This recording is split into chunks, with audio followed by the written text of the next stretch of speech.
What's going on, Wolfpack Nation? We are back for part 2, y'all, of our NC State versus Miami preview. If you haven't checked out part 1 yet, make sure to go and do that first and foremost, and then come right back here, y'all, so that way you do not miss out on everything that led us to where we are here in this conversation. Now we are really doing a complete deep dive here, and again, using my man Coop here to help do that. So, Coop, appreciate y'all being on here once again, man. So first thing, Lindsay, come on, be nice to our guest here, Starting it off like I know, this. starting it off, man. I'm ready. I'm ready. Yeah, Hold up. Let me get my shirt tucked in here. Right. All right, let's go. Come on now. I'm ready. So one thing which I do want to ask about was, we kind of talked about in the first part about, just how, like, you look at this team and you say, like, if this team had a star-studded quarterback, that would make a game-changing difference. And so I wanted to kind of ask, that, again, a couple years ago, a guy that we even mentioned while in between recordings, in De'Ara King. I mean, he's a guy that he tore us up in 2021 when he came to town, man. We couldn't stop him. If we had 13 guys in the field, we couldn't stop him that day. He was unreal that day. And so, I mean, do you see that maybe it was just timing wise that it just didn't work out, that you have much more of a better kind of surrounding talent now, but yeah, the quarterback then, just didn't kind of work out timing wise? Is that kind of how you look at when you think about De'Ara King's legacy at Miami? Yeah, with De'Ara King, it's kind of interesting because with Miami, of course, we've had at this point, even as a Miami fan, it's tough for me to keep up with it. We've had like 3 OCs in 3 years or some ridiculous number like that. The turnover is really high. De'Ara King, though, was a fan favorite. I mean, a dual threat guy, but he didn't really. I would still say it's fair to say that he didn't pan out the way we had hoped or expected. But he battled a lot of injuries and stuff also when he was at Miami. But overall, everybody was a pretty big fan of him. If you want to get into some controversial stuff, we can talk about the current quarterback situation with Tyler Van Dyke, with Emory Williams, who has played in 4 games. So if he plays again, burns his red shirt. He's a freshman, supposedly the future of the program. We have a dual threat guy, but he's on the bench and he's in the number 3 spot, Jakari Brown, who has experience from last year because we had to plug him into multiple games. Yep. So that's something that for Miami fans, Tyler Van Dyke is up and down. Because he has, right, and you see the results in the field are kind of up and down, right? Like, he has boom games where he looks electric. I know last season he really looked like that, and then because we had Devin Leary, and now we were kind of looking back at what was Van Dyke doing to compare against Leary's stats, and you had Hartman at Wake Forest, and I can't remember who else you had. You had Sam Howell at UNC, and those kinds of things. There was Drake May at UNC last year. But either way, I get curious about that. So who do you think is, I know, just speaking for you personally, you mentioned the QB controversy. Who do you think it needs to be for Miami?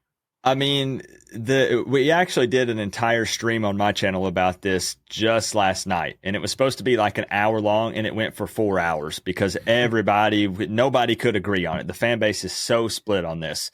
For me personally, an actual 90 to 100% healthy Tyler Van Dyke gives Miami the best opportunity to win games right now. I mean, the next guy up, it's been shown, is Emory Williams, who is a freshman. Now, the reason why Miami fans are up in arms is because Miami started the freshman quarterback, Emory Williams, against Clemson, and Miami beat them. And again, we already talked about this. That hadn't happened in 13 years. So, a lot of fans are quick to crown somebody off of one performance, when the reality is, when you break it down and look at Emory's stats from that game, they weren't spectacular. They were just okay. It was enough to get the job done. What won Miami that game was the trenches, running the ball on them, our D-line. It wasn't necessarily Emory's performance specifically. My argument here is an actual 90 to 100% Tyler Van Dyke is best. The problem is it doesn't seem like he's anywhere near that. It's come out that he tore some ligaments in his hand or in some of his fingers in the offseason, right before it started. He's been wearing a brace on one of his fingers on his throwing hand. His right leg is wrapped. He's wearing a brace on that leg as well. And it really kind of shows when you watch him play the games. He's selling a lot of balls. He's overthrowing. He's underthrowing. And you're seeing him do some things that are a little uncharacteristic of him. But there are also some things he's been doing that kind of goes back to last year, even with a different offensive coordinator. He tends to stare down receivers at times. He tends to laser in on Xavier Restrepo, which even some announcers have mentioned that. I know Dabo Sweeney mentioned that before we played them, that's kind of his security blanket. He knows he can rely on that guy, and he goes to him, honestly, way too often. So it's an interesting scenario. If you throw Emory in there, let's say in this game against NC State, it burns his red shirt. So do you burn his red shirt with 4 games left in this season? Do you look to the guy who's third on the depth chart technically, but is a dual threat guy, but hasn't played any this season? It's a really tough, crazy scenario for Canes fans. Yeah, you were talking about how Tyler Van Dyke can be kind of up and down. In y'all's most recent game over, in a win over Virginia, he had 163 yards on 20 of 30 passing, but had no touchdowns and 2 interceptions. And State has kind of a quarterback struggle as well. We started the season with Brennan Armstrong and are now playing MJ Morris. MJ, in our most recent game, we beat Clemson. He threw 138 yards and was 11 for 20. So looking a little like a lesser performance than Van Dyke, but he had 2 touchdowns and no interceptions. So how do you think these 2 quarterbacks kind of line up against one another? That is interesting. I want to, but before I answer that, can I ask you guys one question? Sure. Because I am more familiar with Brennan Armstrong because, of course, we faced him several times when he played at Virginia. Right. As NC State fans, because I watch you guys, but I didn't follow as much when this particular thing happened. Were you guys for them doing that swap from Brennan Armstrong to MJ Morris? Was that like a fan? Like you guys were like, yes, this is the what we should do? So at the time, so I guess for our story, it was, going the off season, Devin Leary transferred to Kentucky, and we brought in Brennan Armstrong. Now, granted, we also brought in Robert Anai, who was at UVA with Brennan when he had like his 4,400 yards of passing, and I think it was like almost 1,000 yards rush. It was not 1,000. It was like a few hundred yards rushing. I can't remember how it was, but it was like a crazy offensive statistical year. Anai goes to Syracuse in 2022. He comes to State in 23. We get Brennan Armstrong. We're like, man, there's a really good chance that he could, at least if he gets any sort of similar production to that with State's defense, it's going to be pretty sweet, I think, this season. He struggles as we go through the season. I mean, he has some moments. He's actually really good rusher. He was our leading rusher on the team. And he's like, I think after, but going into this last game against Clemson, he was your leading rusher and he hadn't played for 2 games. Really good rusher. Wow. But he just really struggled getting a spark going with the team, making the right passes. It just was like, there's just something missing here, man. And it wasn't going. And receivers weren't catching the ball very well. So when it came time to make a change, people were like, they were for it. I mean, people were for it. Like, we need to let's see MJ. We got to try something. Like, this is not going well. And you put MJ in, and he plays against Marshall. Marshall had a top 25 defense, and he threw for 4 touchdowns at the time. But at the same time, some of those touchdown passes were kind of. I know one in particular was like one of these handoff shuffle passes, like before, like it's like a jet sweep, and he's coming in front of the quarterback and hands it off. That was a touchdown. There was a couple plays that were just really easy reads, and it was a touchdown. And that's credit to him. I think, though, the worst case scenario so far has been what we saw against Duke. State, looked terrible offensively against Duke. Couldn't move the ball to save their life. I think the only time we scored against Duke was we put 3 points on the opening drive. We had a pick and the opening drive and kicked a field goal, and we didn't score anything the rest of that game. We also had a lot of penalties and all that. So going into it, now we saw progress, a couple touchdowns from MJ this last game. But to answer your point, that was a little long-winded. Yes, we wanted it to, but now it's like, are either of these guys the answer? And we don't really have anything behind them. So it's kind of like, this is what we got. And Right. we're, I think fans now are at the point where we were, for the most part, stick with MJ, let the young guy learn, and, just kind of press through it. You're seeing that happen with Virginia Tech right now and their quarterback. He's kind of similar situation. So, yeah, the state fans wanted it to happen. But it's hard to not get your leading rusher on the team involved, and you're trying to figure out ways to do that. Maybe we do this 2 QB thing. It's not really working. It's pretty much the MJ's now, but it's how do we still get Brennan involved? So it's a little interesting right now at NC State. Okay, so to answer Lindsay's question, I would normally, even setting fandom aside, I would normally say that I would take Tyler Van Dyke over MJ all day. The problem again is nobody knows the extent of Tyler's injuries. So I don't know about if you take a more experienced Tyler Van Dyke, who's played a lot of football and has shown flashes. He's behind an amazing O-line. This is the offensive line that Miami fans have been praying for. But it seems like every time we get one thing, let's say if we finally get an O-line, quarterback play is questionable. If we get a good quarterback, O-line play is questionable. Like, it's always that one little piece that's missing, right? Sure. So for me, I don't know if I can confidently take a hurt Tyler Van Dyke over MJ Morris. I hate to ride the fence on this one, but I truly just I don't know. Yeah. And I don't know. But to answer that question, State fans wanted the change, and now it's kind of like, well, hold on. Like, what do we do in here now? What is the answer? And I think it's, we mentioned this in our live show this, just on Monday. It was just, today, Monday, it was something that we're glad we saw progress against Clemson. And hopefully we can build on that going to play you guys this Saturday. So, but I guess just going in the matchup, I'm curious, Coop, with Miami. So this season, we talked about in the last episode about how the offseason worked out for Miami. What your thoughts were about Cristobal. You mentioned the quarterback controversy a little bit here, and your thoughts there about Van Dyke or Emory Williams or Ja'Cory Brown. If you're, I guess, what are the strengths of Miami's team? You mentioned, I think, just going to touch on it. You said offensive lines of strength. You mentioned your defensive end, and your basically your defense, basically in general. Yeah. You mentioned some weaknesses a little bit. You mentioned that right now you're not really sure what they got. The quarterback is all the way there just yet. But what are any more strengths, weaknesses of Miami this season? Yeah, I think, and some of these might be a repeat. I'll just kind of start from the top here, but I can't talk about strengths without mentioning the D-line.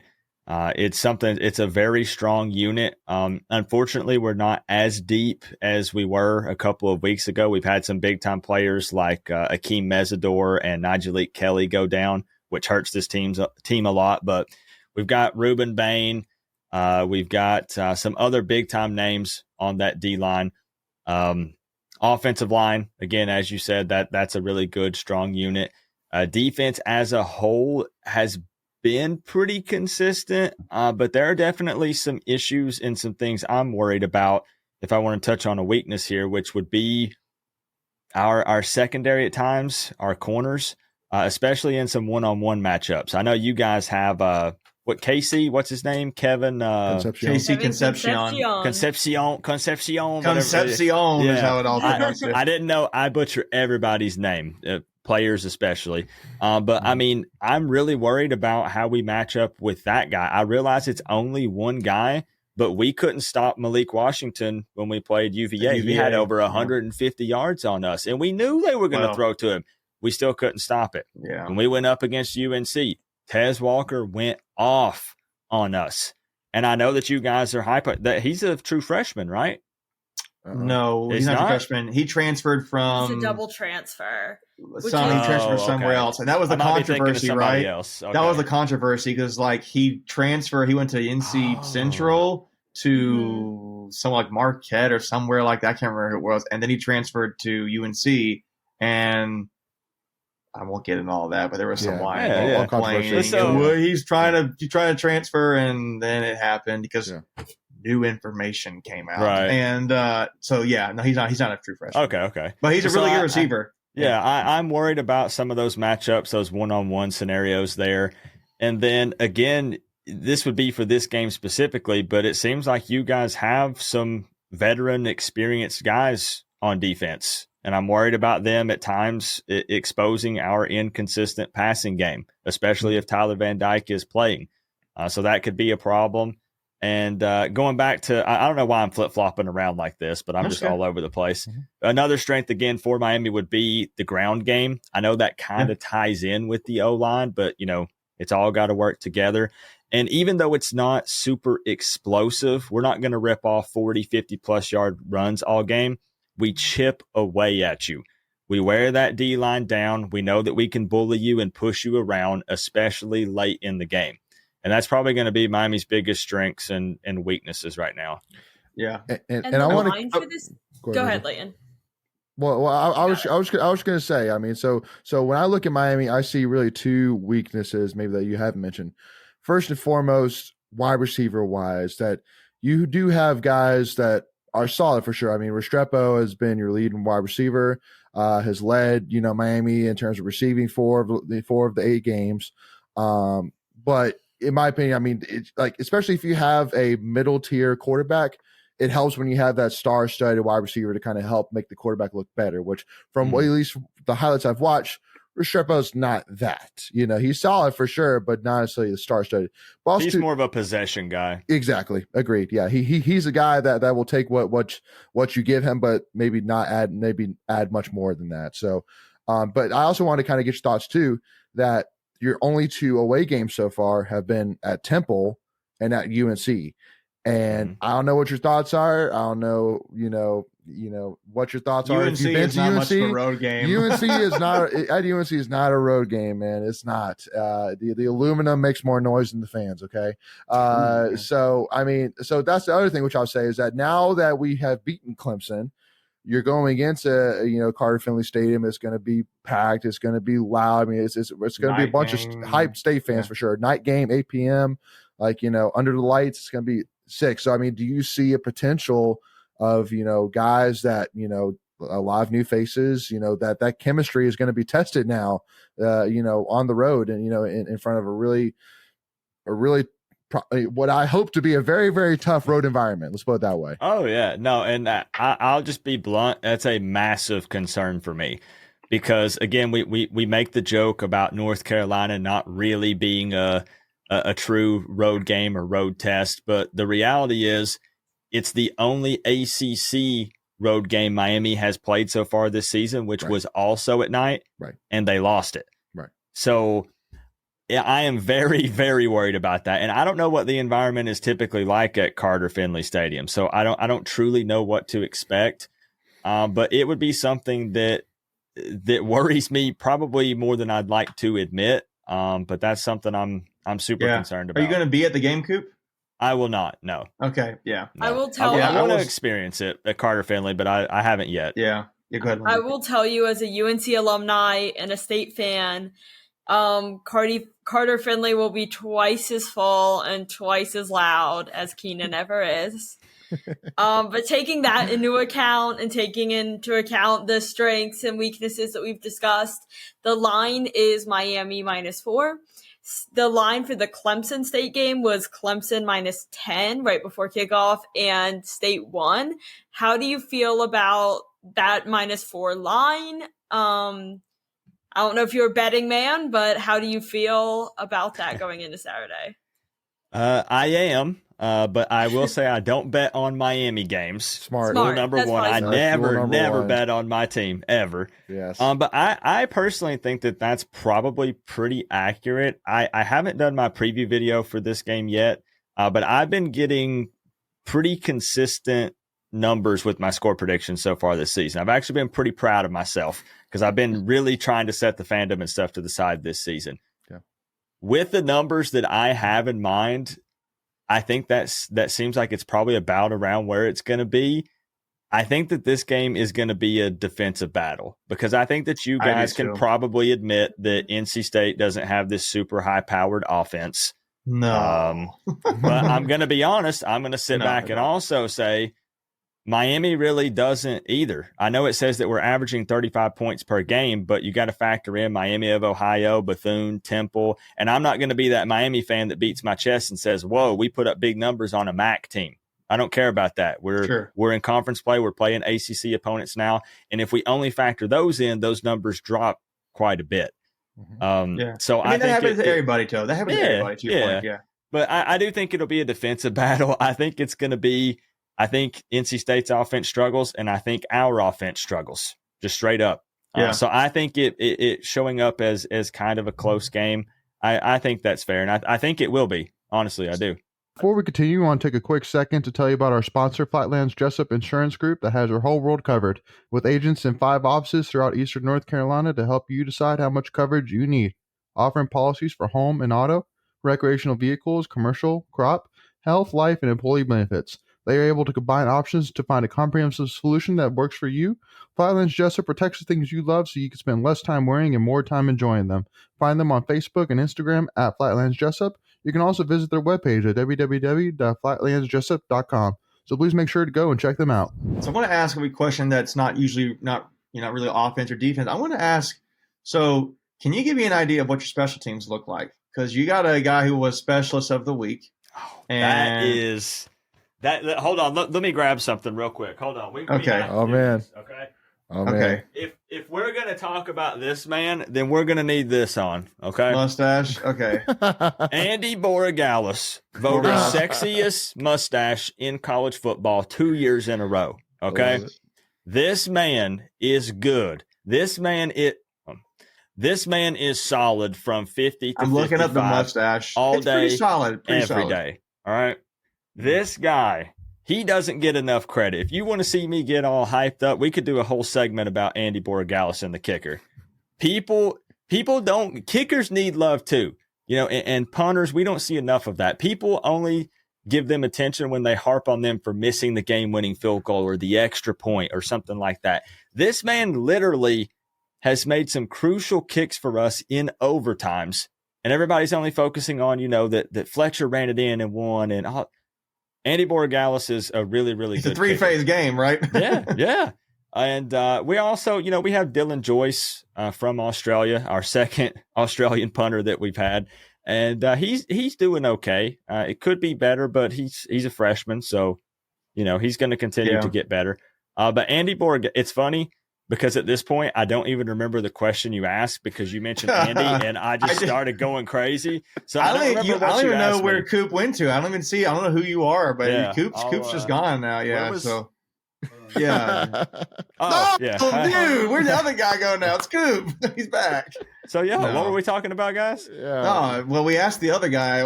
We asked you about the specials, and then some random guy showed up with a mustache. No, seriously. Miami seems like they're getting it together too. They're finding out who the best guy is to put back there to return punts and kicks. Keep an eye on Brashard Smith. They're finding more and more ways to get him involved. Slot receiver, but we've been using him in the run game. Been returning some kickoffs and some punts. That dude is electric. Is he punt return or kick return or both? At times both. But you'll see them. We're kind of rotating in lots of different guys. But I think when you look at the return yards he's had so far this season, you're just going to see him get more and more reps. Sure. Yeah. So with Borregales, I noticed that Miami's actually first in the ACC in field goal percentage, and he's 15 for 16. I think he's missed one kick this season. He sucks. I think. Yeah. No. He is. I mean, obviously they're in their first for a reason, but I would say to complement that, I actually think you could see a lot of kicking this game. I think it could be. You mentioned the offense struggling. State's got a pretty good kicker this season too, and I don't think he's getting enough credit either. You don't think so? Like I think he's pretty good. No, I think he takes some. He takes some for. Did he kick a 50-something yard field goal like a couple times this season? Yeah. He broke the program record. Okay. Yeah. So last year we had the Luke Rosa winner and Chris Dunn. He was awesome. He's been awesome. He didn't have a mustache. He was like just a clean cut country farming boy. He was fine. Yeah. But it was some points for sure. Yeah, but he did come out with some pretty awesome walkout music when everyone did a kick because it was pretty sweet. That's all I gotta say. Look it up. But he gets up there and he goes on. He graduates. They get a transfer from Western Kentucky named Braden Narbison with an N. Narbison. Mm-hmm. He's actually been pretty good, I would say. It's hard to follow up a guy who wins the Lou Groza Award and then he makes the kicker. Like I think him and Borregales are one or two of the best kickers in the ACC. And so I think you could see if you're mentioning offenses struggling. See, State's problem is going to have to be actually getting in scoring position at times, in my opinion. And I think they're starting to figure some things out. But it's just I think you could see a good amount of field goals between both Miami and State this game. But I'm just curious about your kicker because I noticed that you guys were first in that category, and I wanted to give you a chance to talk about him because he also won Specials of the Week. So that was a quick question there to talk about 3 phases of the game, not just the 2. Yeah. It's nice because in the past, I don't trash players because no player that's playing at the college level is trash. They're there for a reason. They worked hard. They made it to that level. But Miami has had some tough times when dealing with punters and kickers and things, and it's just very refreshing to have a guy like Borregales back there that we know we can trust. You don't have to worry about it. Yeah. Right? You're kind of like, okay, if he missed it, I'm actually kind of surprised he missed it. Yeah. Honestly, yeah. That's it's luxury, so it's good. So 2 kind of questions here, Coop, to wrap this thing up here. So the first one, which some that kind of builds on the schedule point, which I was talking about, is that I think that NC State, unfortunately for Miami, and I want to kind of get your thoughts because everybody has kind of a different definition for this word, but trap game. I think NC State's kind of a trap game a little bit, at least for Miami, at least in my eyes, just because you got at Florida State right after NC State. And so you're saying, a rivalry game, most hated rival, a top 5 team in the country, trying to make a statement in Doak Campbell Stadium. But then you got an unranked NC State who lost to Duke, lost 24-3 to a backup quarterback.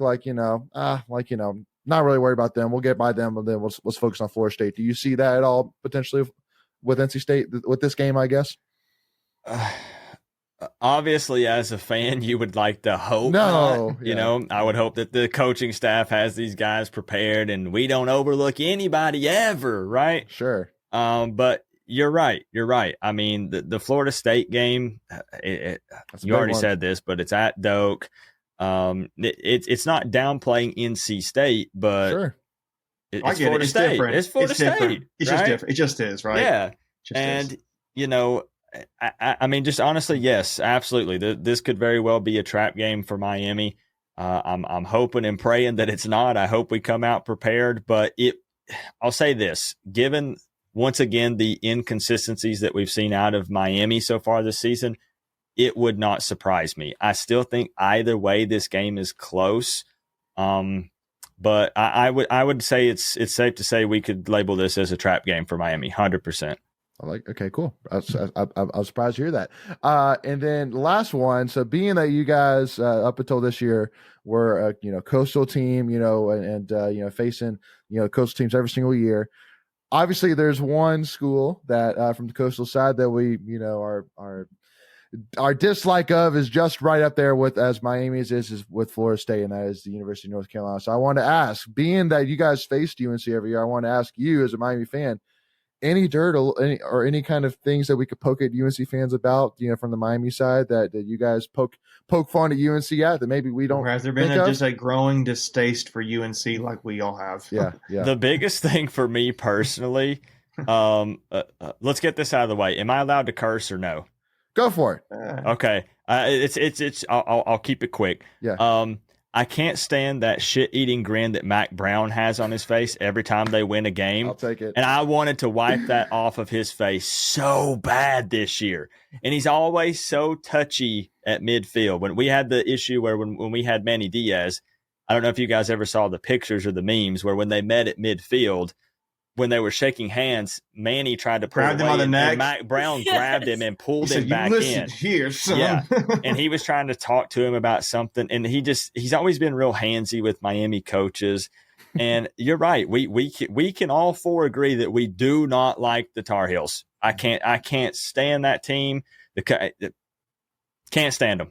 Love it. Great. Can't That's stand the soundbite right there, Leighton. We roll with that. I'm kidding. Yeah, Lindsay, we'll crop that. No, for sure. it's so. I guess just to want to wrap this up. So I'll leave this as your closing comment.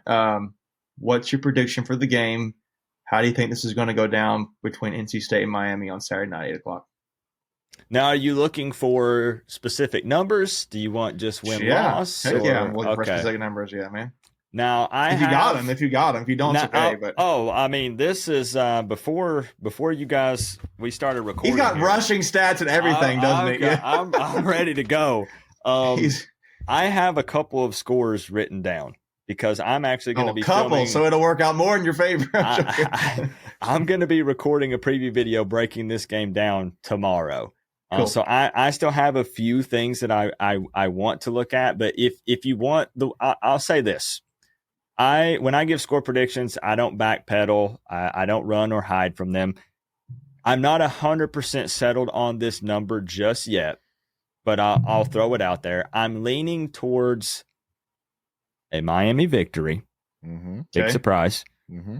24-20 is what I'm leaning towards right now. I think the spread is just about right there. dead on, honestly. It's 44.5 with Miami the 4-point lead. So it's like they're predicting a 24-20, 24-21 kind of I don't think anybody's blowing anybody else out. We've already talked about it in these videos. I think it will be close. I would go 24-20 Miami if I had to put money on it right now. Sure. Yeah. That's fair. That's fair. I think for me personally as a State fan, I'm glad I saw some progression offensively. I mean, most of it was just negative stuff that was happening the 2 games beforehand. And then you see this game, it's like, okay, we kind of nipped that in the bud this week, and we're just figuring out how we go from there in execution. But I mean, I'm personally not feeling as great about this matchup right now, and it's really because I don't have a whole lot of confidence in our offense. Mm-hmm.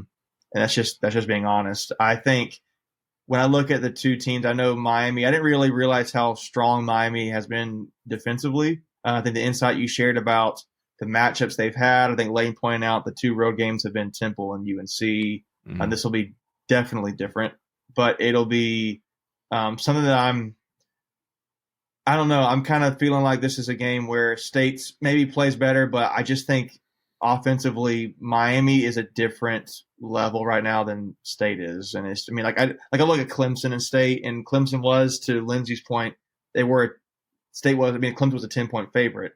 State really won that game on a couple passes to Conception and a pick six by Peyton Wilson. And beyond that, wasn't much going on. Like, we had 200 yards basically of offense. 202 was the number. I just think Miami's offense has more success there. I do think Miami gets this win personally, but it is something that I could see State making the progress. Like, State, you got to realize State wins games that don't make sense sometimes. Like last season, you go back to that. They had, I don't know if you remember this, State had 4 quarterbacks they had to play last season. They were only team in the country, I think, that had to do that. And they somehow found a way to get 8 wins. And it didn't really make sense how they did it. We didn't think we were going to beat UNC last year with Drake May, and we did. I kind of, for me, wonder, like, is this like this kind of game for State? So and let me kind of add this one stat for you to think about here, Coop, and you can kind of think about this as your notes. There's only one team in Doran's 11-year tenure that's a good one. in the ACC that Doran has not beaten. He's never Miami. Beaten. That's the only team in the ACC that Doran has never beaten, and that's Miami. And I'll add this too real quick to go along with that. Dave Doran just tied the NC State all-time wins record. If you were to get this win against Miami, he would have the record. So I don't know if that doesn't really matter. I don't think it's going to affect anything, but it's just like a couple little things on the line there. Yeah. To be fair, when I went to the Clemson game, I did a late video the night before that. And I said in that video, I kept saying, it just feels like Miami is due. Mm-hmm. Like they're due to win this game. And again, it doesn't really work that way, right? Sure. We know it doesn't, but I just had that feeling going into it. So you think this might be, maybe? I'm not saying due, but Layton's getting the point that it's the only team he's not beaten. So Yeah, Okay. we'll chip on the shoulder. But, Maybe that's more in your favor, but historically we would say that it is in your favor. But Lindsay, any final comments here? I'll say State's due. I'm not super confident in our offense either. I think this is going to be a game of the defenses. I'm taking the under on the over-under. I say State wins it 2017. 2017. That's a good score. Yeah, I could see 2017. I could even see it being 24 because 24-21, 24-20. State 24. Also, a side note, that's been the number State has scored multiple times this season. They've scored 24 points, I think, on 3 or 4 occasions this season. So I think if they can get to 24 points with the way their defense plays, maybe that's enough. But I also noticed Miami's averaging about 35 points a game. State's averaging about 25 points a game.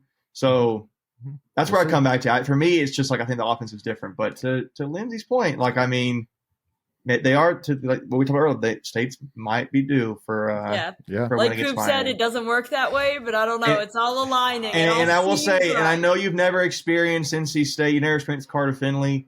I know they did a few times they've asked ACC football players random questions in the off season just to get prepped for the regular season at times, and they'll be toughest places to play. A lot of them do say, or what's underrated is the State's up there. State's up there. And I think one thing's a feature, if you ever notice, they have really high walls behind the home team and the opposing team. And so the fans are right on top of teams. It's just it's kind of underrated. I mean, I think it's definitely underrated nationally, but it'll be interesting. So again, you got my prediction. You got Lindsay's. You got one, Leighton? Yeah, no, I'm gonna stick at the. I'm gonna stick.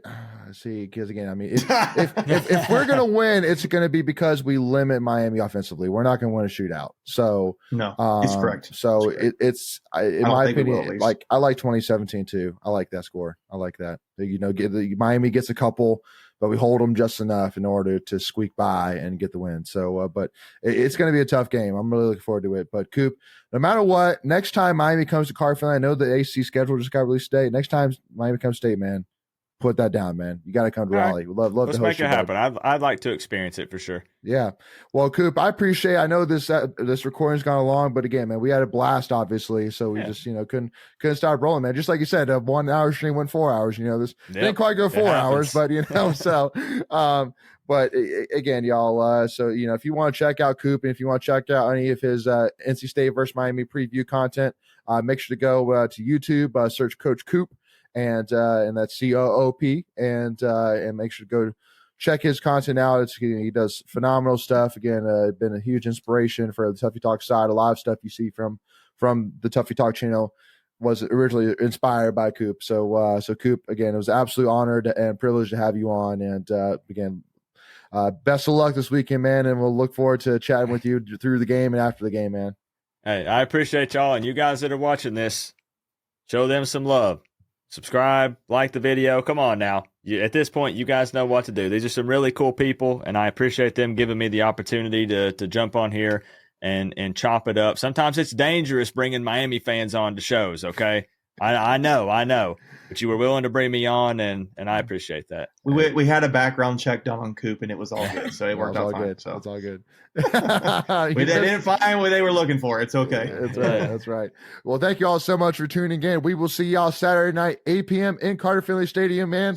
And go Pack, baby. Go Pack.